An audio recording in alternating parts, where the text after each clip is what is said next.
we think of ourselves as a technology company first and foremost, which you would think might be obvious for somebody that's providing digital infrastructure and back-end pipes and plumbing. But I've observed in the industry that it is actually an area where there has been precious little innovation and perhaps not as much investment in really bringing forward the best that investors should expect. So having the API first approach to building the technology and making that our number one focus in an industry where there's a lot of money and probably kind of crowded spaces on the front end, what the investor can see, we're probably one of the few firms that first and foremost gets up in the morning and thinks about what you can't see. After spending 26 years rising through the ranks to become Chief Product Officer at Morningstar, Tricia Rothschild decided she wanted to think about the industry from a different perspective. So she jumped from the front office world of Morningstar to the back office world of Apex Clearing as president of the high-tech custodian, which will soon be going public in a SPAC reverse merger. I spoke with Tricia about how the SPAC deal came about, Apex's big plans for technology-driven expansion into the RIA market, and a whole lot more on this episode of the Wealth Tech Today podcast.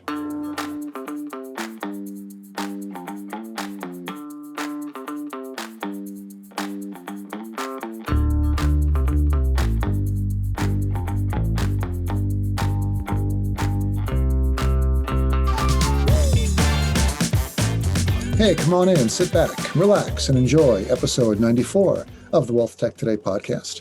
I'm your host, Craig Iskowitz, the founder and CEO of Ezra Group Consulting.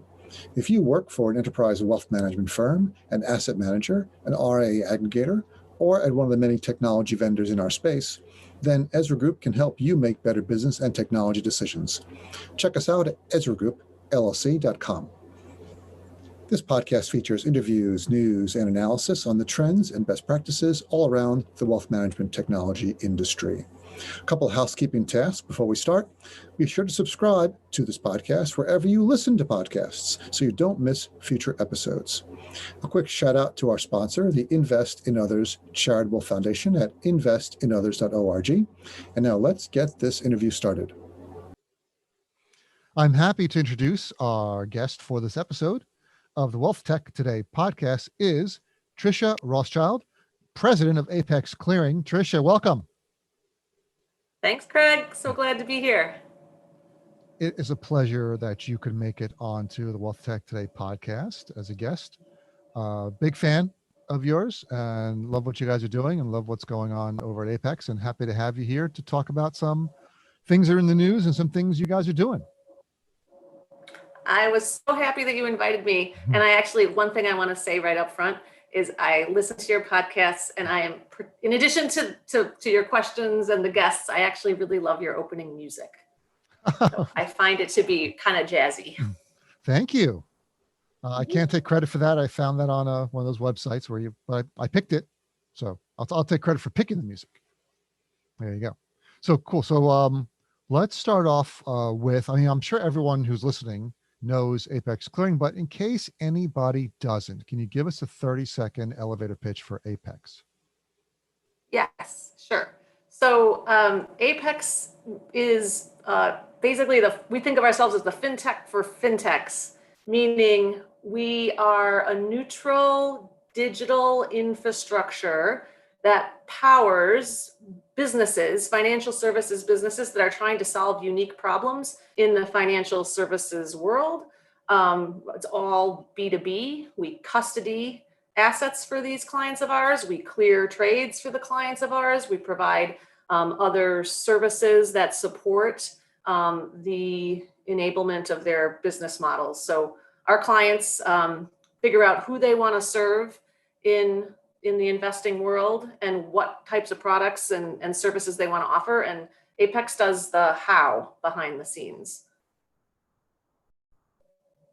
That's good. We are the how. We're the how company. Yes. We figure out how it's going to work and how it's going to happen. And, you guys have always been the fintech, the firm that fintech firms go to when they need custody clearing services. And how did that happen? A lot of it is, in my opinion, is because of your strong APIs and that you expose more of your underlying tech in ways that these firms can use. Would you say that's a true statement? Yeah, I think that there's a couple differentiators, but one of the ones that certainly was part of the rapid growth for the past 5 years has been, we think of ourselves as a technology company first and foremost, and which you would think might be obvious for somebody that's providing digital infrastructure and back end pipes and plumbing. But unfortunately, I've observed in the industry that it is actually an area where there has been precious little innovation and perhaps not as much investment in really bringing forward the best that investors should expect in terms of speed and efficiency and accuracy. So having the API first approach to building the technology and making that our number one focus in an industry where there's a lot of money and probably kind of crowded spaces on the front end, what the investor can see. We're probably one of the few firms that first and foremost gets up in the morning and thinks about what you can't see. And so one of the reasons I came to Apex, frankly, was because I felt like it was this part of the ecosystem is so critical, and yet there's so much room for improvement.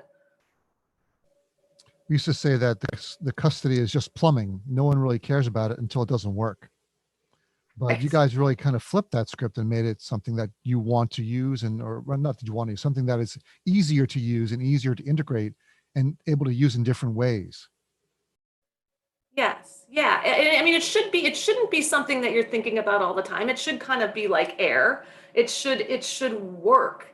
But it should meet the expectations of the investor or the firm that is serving that investor. And that's where things like fractional share trading or instant account opening or instant cash transfer, like how can we as an industry participant make that better? You gave me a lead in a little while ago where why you came to Apex. I wanted to ask you that question. So you spent 26 years at Morningstar. You rose to the level of chief product officer for all of Morningstar. Why leave and why choose Apex? Sure. So those were two separate decisions. I did grow up at Morningstar. I love my Morningstar friends and had so many amazing opportunities there. And I mean, even now at Apex, which is a smaller company, and at a certain inflection point for growth, when we talk about career opportunities for people within Apex, I say it's fun to be part of a growing firm. Like lots of opportunities come to you when you're, an ambitious, hardworking person at a growing firm. And so Morningstar was a great place for me to do all sorts of interesting things over the years. After 26 years, which was exactly half of my life, I decided it was time to just think differently. It was a good time in my personal life to take a little bit of risk and think about the industry from a different perspective. So I left to just regroup and think about the next 26 years of my career in a different way, and then think about kind of what problems I wanted to solve next. And that's when I started to think more about what happens after the trade is made, which was not something I had spent much time thinking about from my Morningstar perspective, which was all very much focused on, better portfolio construction, better tools that can be put into the hands of the investor or the wealth advisor. And then, like I said, thinking more about like, well, who's doing the back end stuff and where is the investment there and what is the opportunity? And I will just say one other thing that attracted me to Apex, in addition to the technology, is frankly the business model, which is because it's a B2B play, and we're neutral in terms of serving all sorts of innovators and traditional firms who are looking to do things differently. There aren't a lot of firms like us who do this at scale in the United States that are really a B2B play. So the business model, I think, it's kind of a unique, it solves a unique need. It's kind of like we're the Android in an industry where there's kind of more vertically integrated firms with investment management, technology, custody and clearing, and investor services all bundled together in one business model, which like that's fine business model, but I think the market needs something that's a little a little neutral, that encourages competition. The industry needs more competition. I've said that more than once. I do a presentation that I give to firms, and one of it is one of the slides is showing the Google graveyard. And the Google graveyard is a website that just shows products that Google has shut down. And I think the last time I checked, there was 160 of them. And it's just one company, right? So we just don't have enough innovation. And in order to have innovation, you have to have failure, right? There needs to be companies that are failing, trying new things, failing, which we do have some, but there aren't that many that do that. There just aren't enough new ideas coming into the industry. So I get what you're saying. Well, it depends on your capacity to take risk and how you think about risk. And in my early days at Morningstar, one of the things I learned really quickly is the woman I worked for who hired me. I worked for her in a couple of different capacities because the businesses she led were shut down or failed or weren't the best ones. And so she moved on to the next one. It never held her back. It didn't hold me back. We just went out and kept, trying. And we were, I guess you could say, smart enough to know that if the idea wasn't going to work, we shouldn't just like throw good money after bad, and we would move on to the next thing. So there are lessons about risk. I mean, it's true for investing too, right? When do you cut your losses? What's your risk? What's your actual risk capacity? Risk capacity versus risk tolerance. So back to the APIs, and I pulled out a quote I wanted to throw out there. It's from Chris Fessler, who used to be the CTO of Apex and now works for the parent company. I guess he moved up. He's managing director of technology. Really smart guy.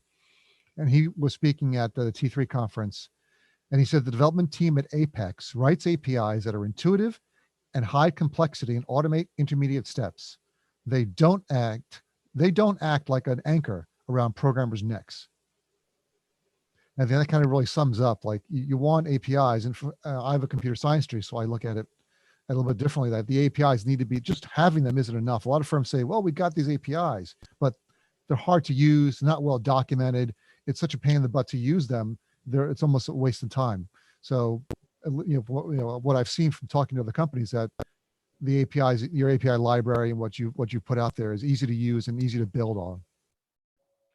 Yeah. Well, and actually, I mean, as we've talked about, I've been at the firm for just about a year now, so I can't necessarily take credit for this, but I am proud of it nonetheless. Which is, over the past year, we launched a new developer portal with even enhanced documentation, and the feedback that we've gotten from folks that have gone in there and taken advantage of that, and the speed to integrate can just really be improved so much when you have developers writing for other developers, and people like me to prefer to do strategy and long-term planning and client-focused work get out of the way and let those folks set up the sandbox and the developer site that they need to get their jobs done. So it is true, like that's a really important part of what we do is facilitating the kind of the better investor experience, and also doing it in a way that's fast and easy to access while you're onboarding. I want to take a break from this episode to talk about one of our sponsors. It is the Invest in Others Foundation. The Invest in Others Charitable Foundation is a nonprofit that recognizes financial advisors for their exceptional charitable work. The nomination window for their 15th annual Invest in Others Awards is currently open.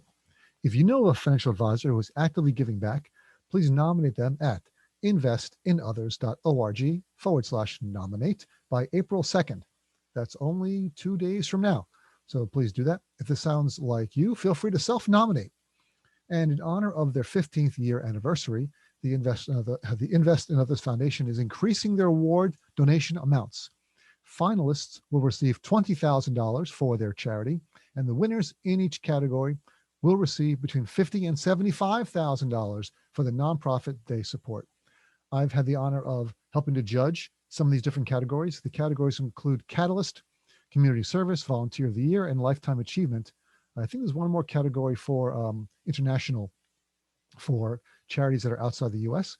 They do some amazing work. It's hard going through the nominations, looking at all the charitable work that they're doing and trying to pick one that we think is the best. Really tough. If you go onto the website, investinothers.org, you can see some of the work they're doing. Please also make a donation if you can. Your corporation most likely will double it, match it, which will be helpful. So please look them up at investinothers.org and nominate a financial advisor you know who is doing some great charitable work at investinothers.org/nominate. Indeed. And now let's move on to our next topic, which is the SPAC. The big news that came out about Apex. Congratulations about the SPAC. So Northern Star Investment Corp is in the process of taking Apex Clearing public through a SPAC merger. It's a reverse merger that Apex will trade under the ticker symbol APX. So can you talk a little bit about that, and why you guys decided to do that, and what are you doing with all the money? Sure. So the demand, as you probably have noticed, for like growth in terms of in retail investor access to markets and Apex's ability to invest alongside our clients, it's just been like explosive.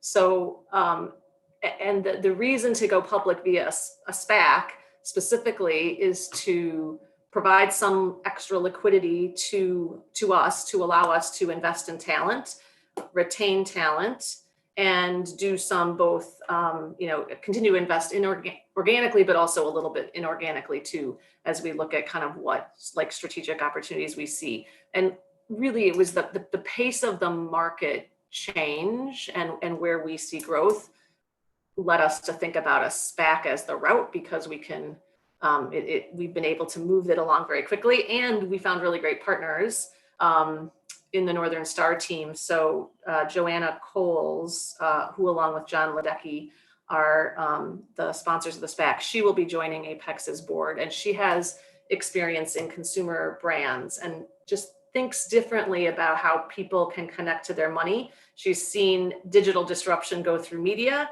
from her work in the media industry. She's on the board of Snap. So she's seen disruption in other digital disruption in other industries, and is kind of bringing some of those same views to help us think about it even more aggressively in the context of financial services. And we can talk a little bit more too, Craig, about what that really means specifically for where we see opportunities. But in any case, so that's the reason for the SPAC. There's no other major changes to our strategy in any way. The firm will be privately held. Nobody's cashing out. Majority privately held is what I mean to say.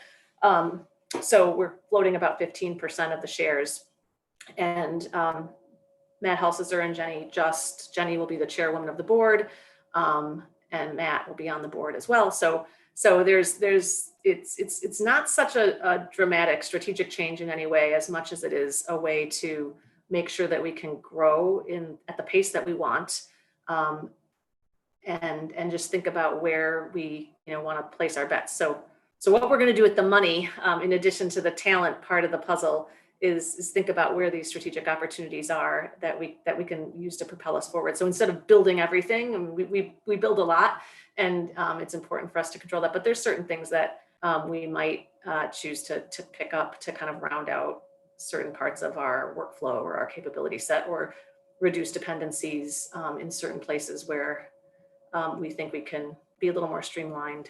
There's always opportunity for more streamlining in any company. But one area where I've seen you guys grow and are looking to build out more is in the RIA space.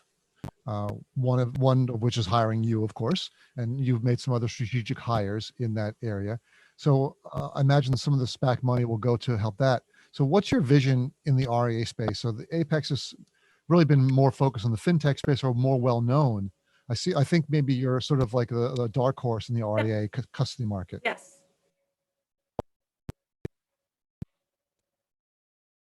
Yes. dark horse, bright light. I don't know. You can choose the image.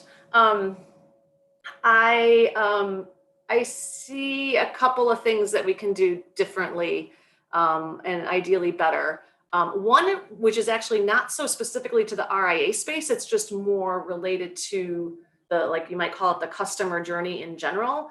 I really think there is a place for closer intersection between self-directed and advised workflows from the front end. And so put aside whatever regulatory complexity or work you have to do on the back end or in the service layers. But honestly, if I'm an end investor, which I am, and I may need or choose to work with an advisor for a couple of years of my life because I've got some complex situation going on, or I'm going through a divorce and I need guidance, which I'm not, but in my hypothetical example, there's a need to have guidance or advice. And then there might be another time in your life where you're really, it's quite calm, it's quite simple, and you actually would prefer to do your journey in a self-directed way. And then maybe there's a relative of yours that you want to kind of bring into your mix, and maybe there's an advisor relationship that kind of comes into your household through somebody else, or an adult child that has some specific needs or something. So how the front end journey works is it's kind of siloed today in terms of trading versus investing. So I think that there's a way for Apex to facilitate on the back end the convergence that we see happening on the front end. And by the way, that happens with investing and savings, and probably insurance and other things too. And the advisors are looking at ways to be more relevant to their customers across all of those lines in order to add value when they can, and keep kind of their eye on the client, or keep the client happy even when they're not like necessary to do something day to day. Plus, it's more efficient for the advisor to have more digital workflows as part of the client journey, and that's what we facilitate on the back end. So that's number one. Number two is even if you put that thesis aside, if you don't buy that, or you don't think that's where the industry is going, and you really believe that it's a fairly traditional advisory model, and that is what people will want, people with means, people with any kind of complexity whatsoever, and that's the best path, then in that case, there is also, I think, a need for the neutral backbone to those advisors' practices. It's not our job to take the victory lap, with our brand. That's up to the advisor to figure out how they want to serve their customers, and they're the ones that can do that. So we have some work to do in terms of building out more custodial workflows, or integrating with firms that have that. So we have no desire to overbuild. We do not intend to ourselves get into kind of the front end game. We like providing options for folks, but we do know that with an API first view, not everybody that we talk to is a technologist. And I know last week you had Jason Wenk on, or maybe it was a couple of weeks ago. Altruist sits on top of our platform, and I love what they're doing. And I love Jason's vision, and how he is looking to simplify the complexity for the advisor. And we're looking to simplify the complexity for firms like Jason's. Yeah, I thought that was a big win for you guys because of how well Jason's done. His vision, he's got some, heft in the industry.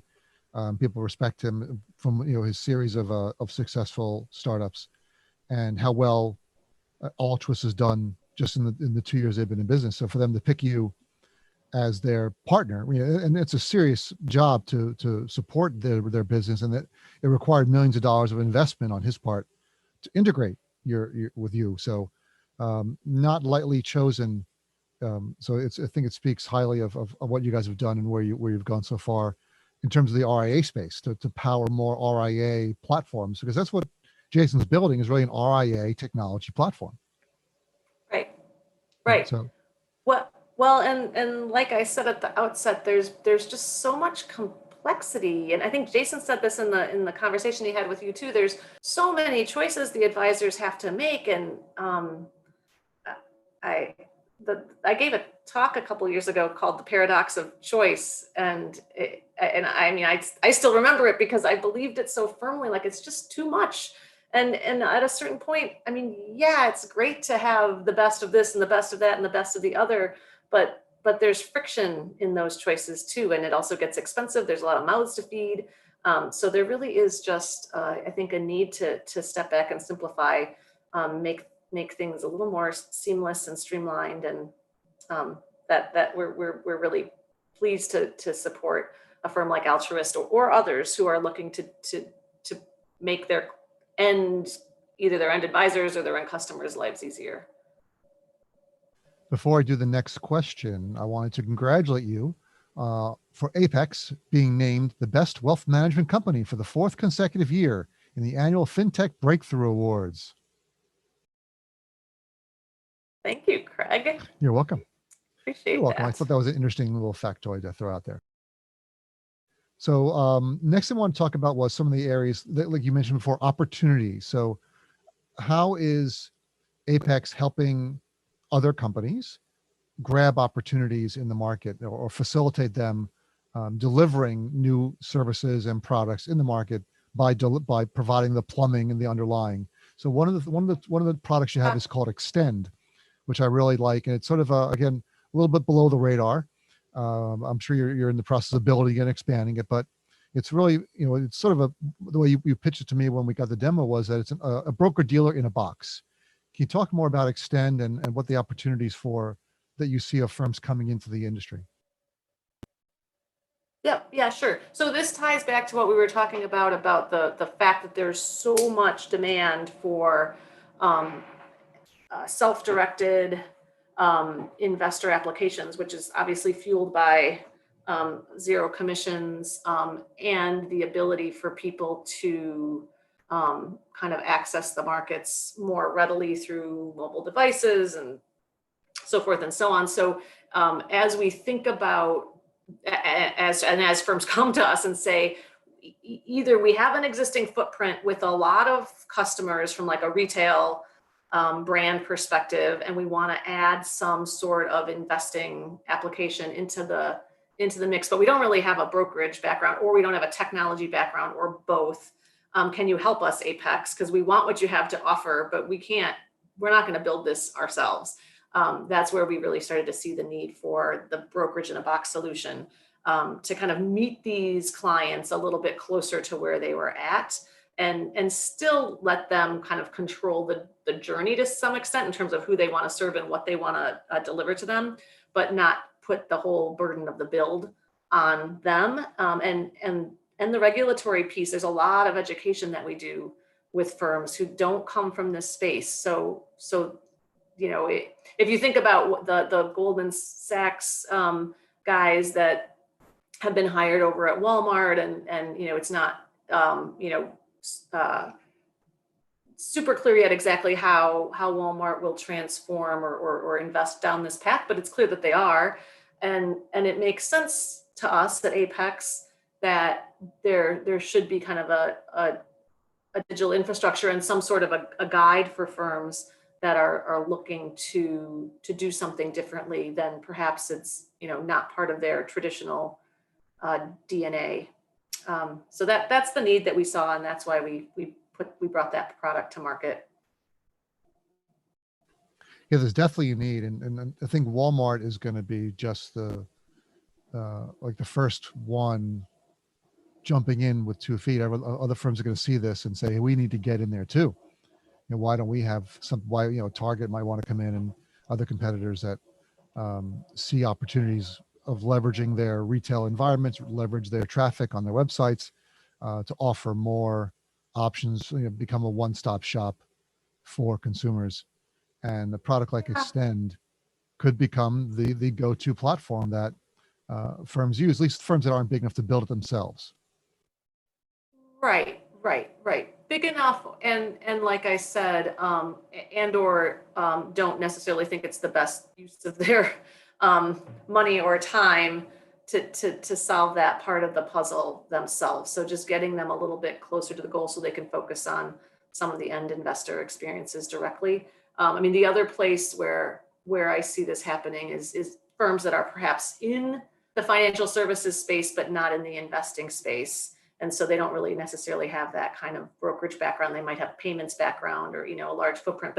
But as firms start to see the value of a large customer base that they've amassed, and then they start to see the intersection of these interests between payments and saving and lending, you can kind of see where a brokerage piece of the puzzle would come in handy. And frankly, in some cases, Craig, I just think it's like the right thing to do to make access to the markets easier for people. So there's like 50% or 45% of the U.S. population that doesn't really invest at all. Like they don't consider themselves to be investors, and they're not um, participating in the markets. And there's no reason that has to be the case anymore. You can access the markets without necessarily having to have a lot of money to put aside every month. And yeah, for sure, you can also make a lot of mistakes doing that. But like we talked about, I'd rather learn through mistakes than not participate at all. We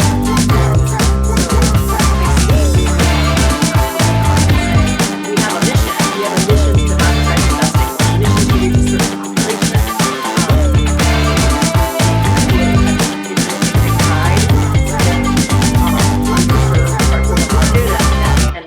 And innovators that want to also tap into underserved parts of the market have access. We work with a firm called Carver Edison that is reinventing how employee stock plans are serviced through the employer, and they can do this cashless transaction. And so we facilitate behind the scenes the cashless transaction. And it's really meaningful for hourly workers that otherwise wouldn't have ever thought of themselves as participating in the market to have access through their employer stock purchase plan. So it's kind of gratifying to see how we could reach more people, not just take more of the wallet share from the people that are already in the market, but reach more people who aren't in the market at all. That's a worthy goal. The one thing you mentioned was making mistakes. And a question I like to ask guests is that the lead up is you learn more from your mistakes than your successes. And I always like to ask, what's your favorite mistake you made that you learned the most from?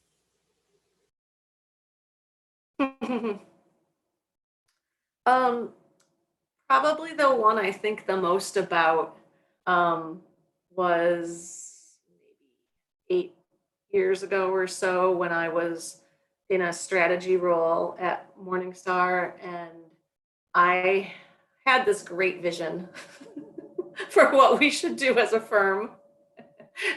And I had support from at least one or two other executives at the firm.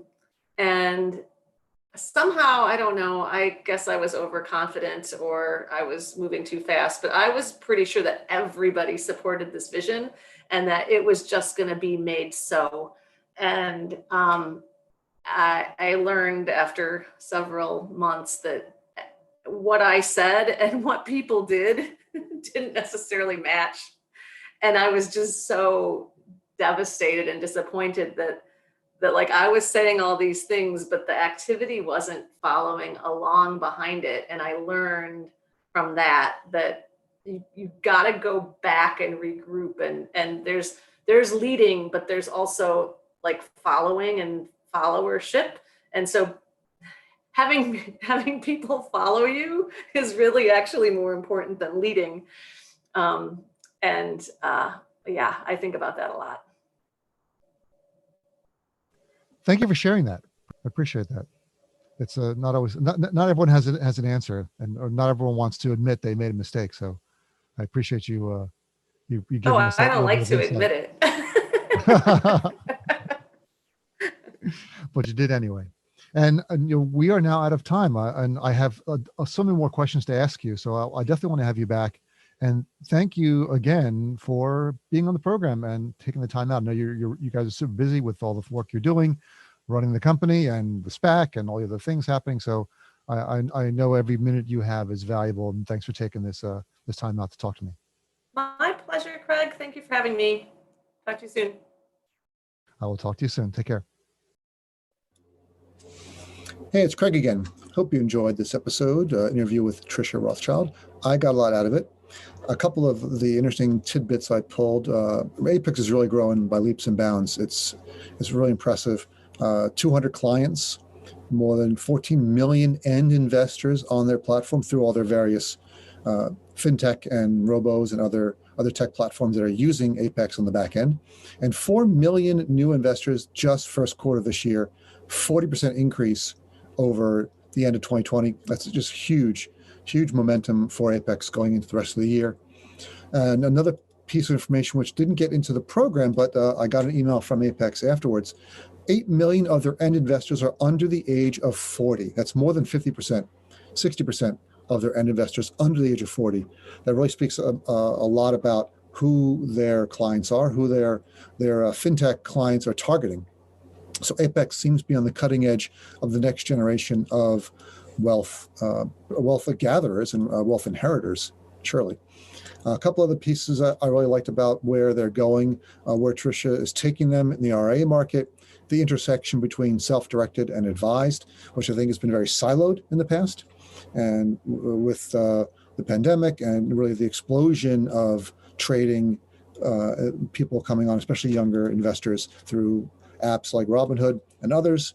So I think we're going to see more of a mix of self-directed and advised platforms throughout the RIA space.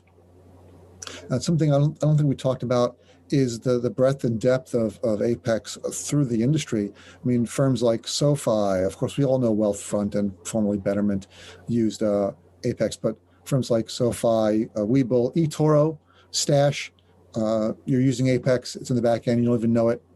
Of course, Altruist, I talked about to Jason Wenk, the CEO of that company, really fast-growing RIA tech platform. They're tied up with Apex, so that they're getting a lot of traction. A lot of it's going to be, we always sort of Intel inside. Now it's going to be Apex inside of a lot of these brokerage and financial applications, whether they're turnkey advisory tools, purely advisory platforms, wealth techs, brokerages, turnkey brokerage tools, consumer lending and investing.